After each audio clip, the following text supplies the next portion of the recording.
Okay. Okay, now there is cause for protest. Something really is calling for protest. They say the US want to invade us, guns are blazing. Even though I think they are very particular about the terrorists hiding in the bush and killing off Nigerians, Christians and Muslims alike. But some people that want to put fear in us, that want us to hate them, and pamper them to continue doing what they are doing and running the country irresponsibly the way they have been doing, want us to pick a fight and say the US want to come and usurp authority over Nigeria and invade it and destabilize it the way they have done in some other countries. They seem to almost be convincing us, and now we want to protest. Call for protest. We are calling for protest, to protest against the invasion of Nigeria by the US. But we want to ask them a question. Will you allow us protest? Call for nationwide protest. Will you allow us protest? Will you allow us protest? And when we start this protest, please, APC government, do not release counter-protester stocks on us. Do not use your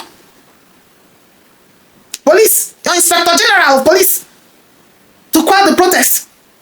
Don't give us warnings and cut orders telling us where not to enter, where not to protest, because we want to protest nationwide. Don't use court orders to tell us that we cannot protest. That will be taking our rights to tell the US how we feel about their interference in our country affairs.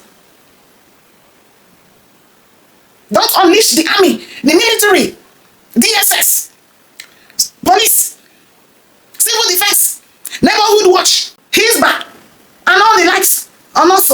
Because we must shout this time to tell the United States that we have sovereignty and they should not interfere in our matters. The real time for protest don't reach. Do not release statements quelling the protest, because Nigerians will talk so that the United States will know that they have rights.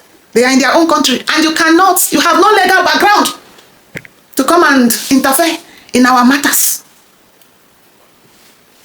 You see, one day, monkey go market, he no go come back. How did they take talk am? Because there is that person they call King No Tell Me. That king said nobody should tell me anything. Don't tell me anything. I'm the king. My authority stands. Anything I say stands. And don't come to me to tell me anything.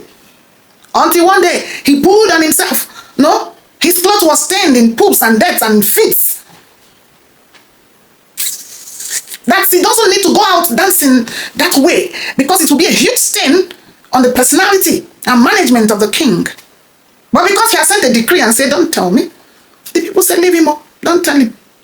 And then he went out and had a very bad outing, only to come back and blame his people and say, you never told me, you never told me. And they reminded him, you had warned us sternly never to tell you anything. What goes around comes around. And truly, this should have been the best time for Nigerians to hold placards and tell the US how they want to be treated. And we're asking our government, will you allow us? Is protest good now? Lessons should be learned.